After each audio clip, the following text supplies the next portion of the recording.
Hi, it's Maggie the Irish Gypsy, and this is your general reading for the first half of October 2019. This is for the water sign of Scorpio, Scorpio Sun, Scorpio Rising, Scorpio Moon, and if your Venus is in Scorpio, or, excuse me, if you are cross-watching for Scorpio. But as many of you already know, general readings always resonate a little differently for everybody watching. So if you know your other sign videos, Sun, Moon, Rising, Venus, watch those as well for additional clarification. If this video means absolutely nothing to you, it means it wasn't your message. You should try one of your other signs. So welcome everyone. Welcome any newcomers. Welcome back any followers and subscribers. Thanks for taking the time to tune in today. For all your comments, support, feedback, likes, shares, and subscribes, most welcome. And always a big shout out and note of gratitude to my clients out there. You guys keep me so wonderfully busy and occupied. And so many of you keep returning time and time again. It's always an honor and a pleasure to read for you. Thank you. And if any of you are interested in scheduling a personal reading with me, you can click on the description link below for more info and contact details. You can email me directly at maggie1mcguire@gmail.com. I would be delighted to work with you.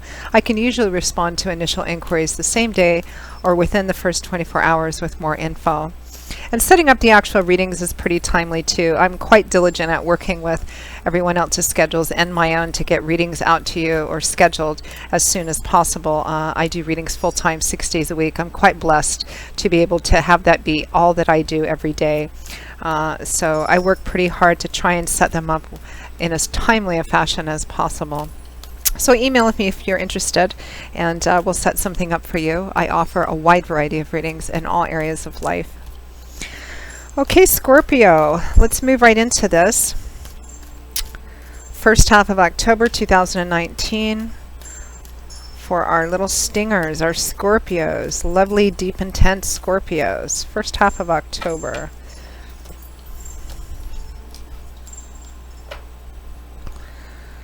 Okay, Scorpio, we begin with the Ten of Swords, followed by the Four of Wands,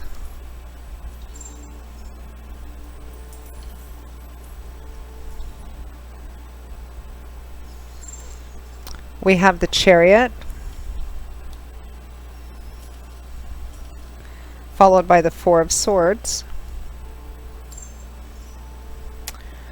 From the bottom of the deck, your overall energy is the Lovers. I'm going to see what's behind that to clarify it with the Two of Pentacles. Okay.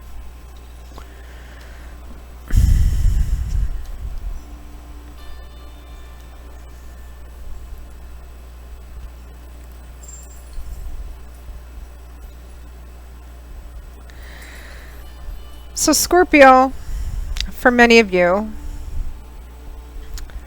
this is relationship oriented because the general focus of energy for the first half of October is the Lovers, which often represents a very strong connection you have with another individual, a very passionate, strong connection with someone. Often called, you know, one of the twin flame or soulmate cards. It's a card that has a lot of action in it, a lot of perhaps heat, passion, desire,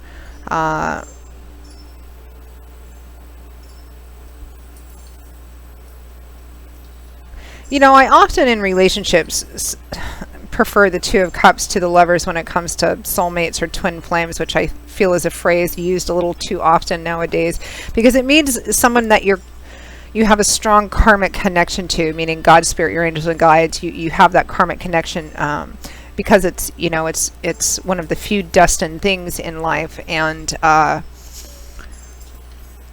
sometimes it can be romantic soulmates and sometimes not. Sometimes it can be somebody you have a karmic connection to and in the beginning you don't even really like them. The reason for that karmic connection is that there is some important lesson for your own personal evolution as a human being, which is why we're here, and theirs. And so you're given this opportunity sometimes over and over and over again, back and forth, to do that. And sometimes once that's accomplished, you then separate or you continue to grow together. It really just depends on your particular situation.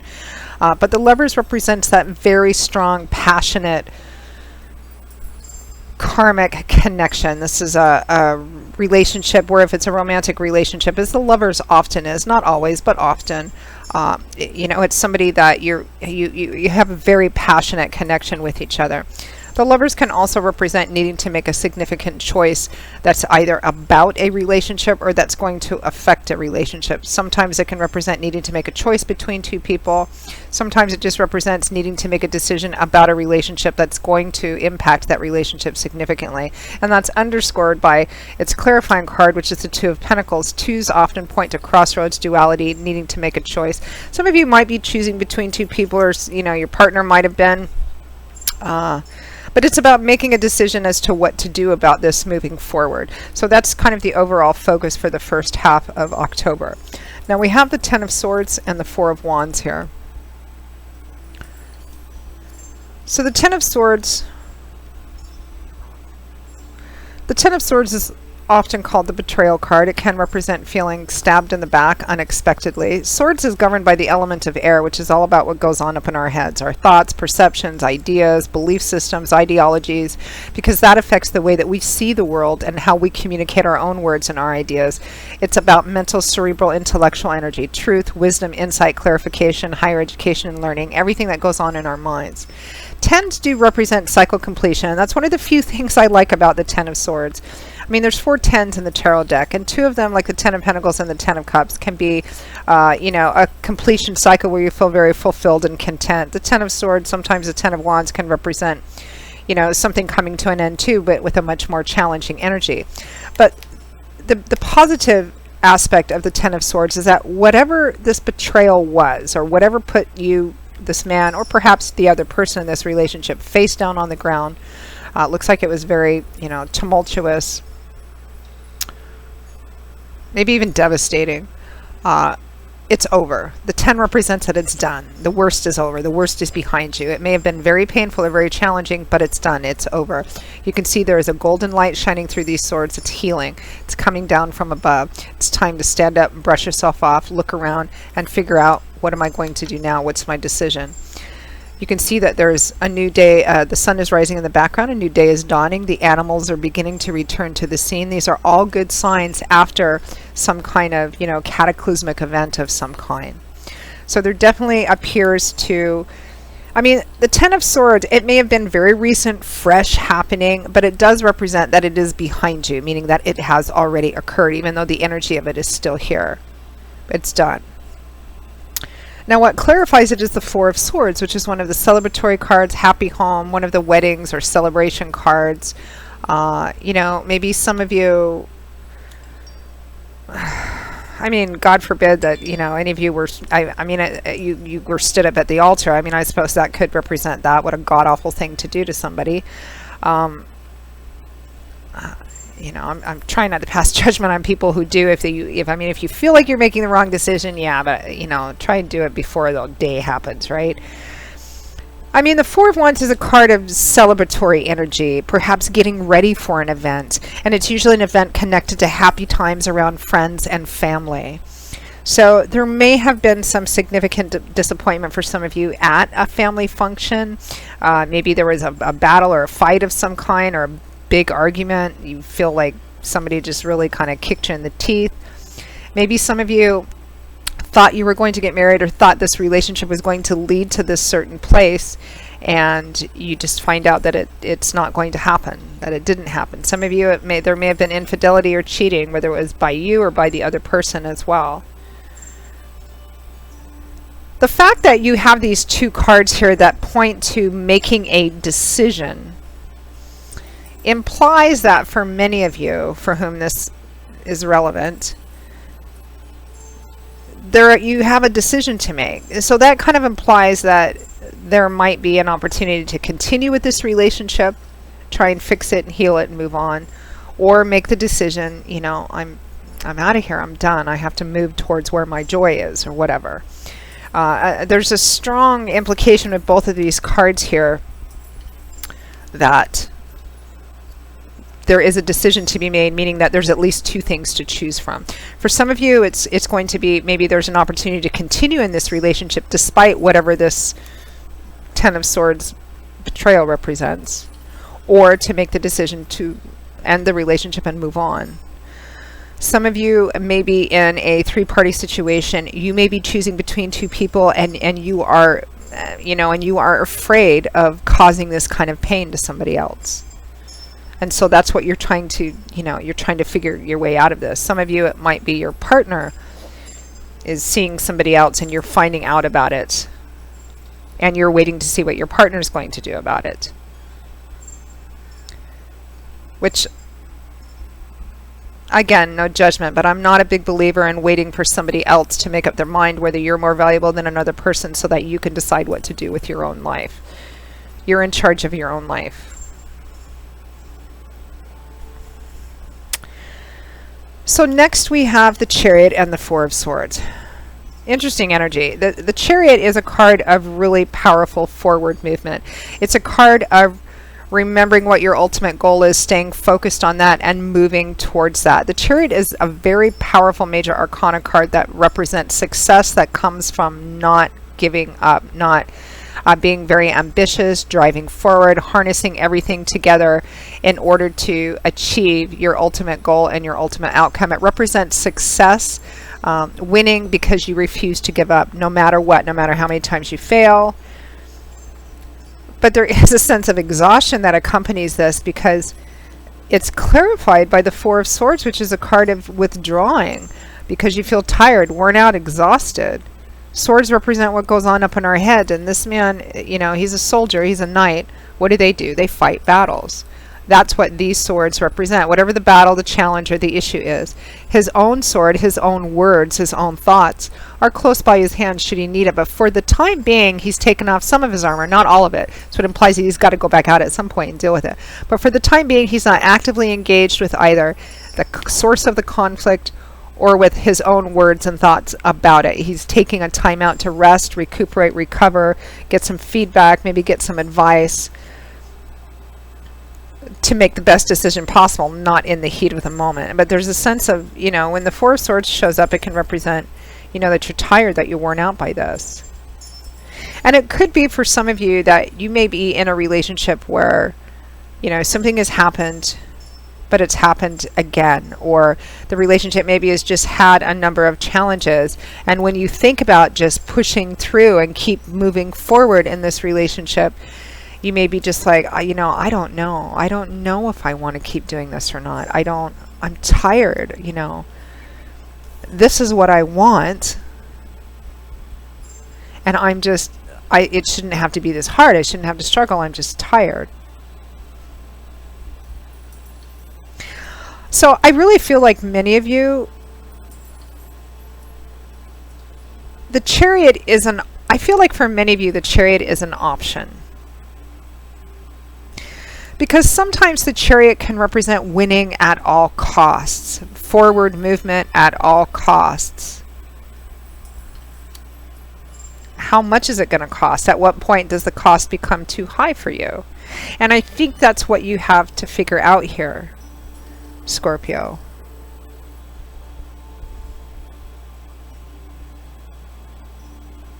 So what to base the decision on?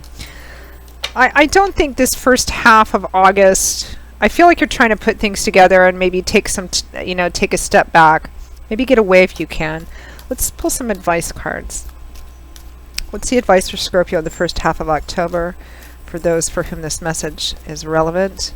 What is the advice for the first half of October? Or what should they keep in mind in trying to make this decision?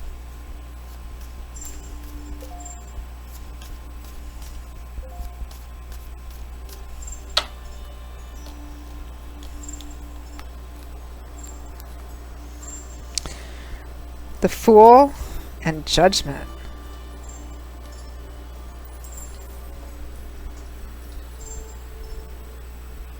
Goodness. This is your advice cards. The Fool came out first. I love the Fool generally. Most of the time he's my favorite major arcana card in the tarot. Because he's just starting out. It's the first major arcana card in the tarot. He has the 0. All the cards after the Fool are about the Fool's journey through life, which he is just at the very beginning, just getting ready to take the first step. And all the cards after that are about the Fool's journey through life, which is our journey through life. This is how we start out, you know, excited, doing something we've never done before, taking a risk, walking in faith. Why? Just to see what the potential and promise of it is. And all the cards after the Fool are about his journey through life, our journey through life, how we learn and change and grow and evolve. We rejoice, we cry, we succeed, we fail, we learn, trial and error, until we get to the very end of a significant portion of our life. And the last major arcana card is the World, successful completion. The mountain has been scaled. Now we're looking forward at what lies even beyond that. So the Fool is just getting ready to start off. So as advice, this represents starting a brand new journey. It represents taking a risk, stepping off the beaten path to explore what could be. It definitely, at the very least, regardless of what your decisions and choices are in whatever's going on in your life, the Fool represents pretty much walking in your fear, meaning doing the thing that you might be afraid of doing, because stepping off the beaten path means doing something, means making the decision here that you would normally not make. For example, in a decision like this, in whatever your choices are, when you think about maybe having been in similar positions or making any kind of similar choices in the past, the Fool is about doing what you are afraid of. For example, if there's a relationship and it's been, you know, off and on or whatever, maybe it's had its challenges, or maybe there's been cheating, or whatever the issues have been, the Fool implies breaking a pattern, doing something different. So whatever choice you make, it's doing something different than you normally would, doing the thing you're afraid of. So for example, if this relationship has had its issues, but you've just kept on going and you've kept on trying, maybe it's best for you to leave this situation or leave this relationship, or tell this person, I need to have and deserve to have what I want to be joyful and happy in my life, and this is not it. But maybe you don't do that because you're afraid that at least having this is better than not having anything at all. And maybe you're afraid you won't be able to find another relationship again, or whatever. I mean, the world, what do we have? 10, 12 billion people in the world. You know, you're not done in love and romance if you don't want to be. But if you're staying out of fear of being alone, then the Fool would represent, get off that, step off the beaten path, put yourself away from something that's holding you back, because it's only then that you can free yourself up to what's really going to make you happy and joyful. I mean, that's just an example. I'm not saying, end, leave, whatever. Some of you may, some of you may not. The Fool represents doing something different, breaking a pattern of choices you would normally have made in this situation. Taking a leap of faith. Doing it differently. And Judgment represents an opportunity that is likely not going to come around again. Because what does it mean to be judged? To be judged means that you are called to answer for yourself, or what you choose, what you do, what you set into motion, you're accountable for that, whether you choose to go on this path or whether you choose to go on that path, or whether you choose to just do nothing at all. And there's an air of finality about Judgment too. It can represent whatever path you choose here. That's going to be your reality for quite some time to come. You're not going to be able to come back from it, or come back easily from it. So choose carefully and choose wisely. Whatever you choose, whatever you set into motion or don't set into motion, that's going to be pretty much in this area of your life what your reality is for quite a long time to come. Both in the message you give to everybody around who knows about this situation, and the message you give to yourself too about what's really important to you, what you're holding on to, what you're allowing to rule you. Maybe if you're making decisions based on fear, then it is fear that actually is ruling the situation, not you, not the real you. Judgment is sometimes called the second chance reconciliation card. It doesn't necessarily mean reconciliation.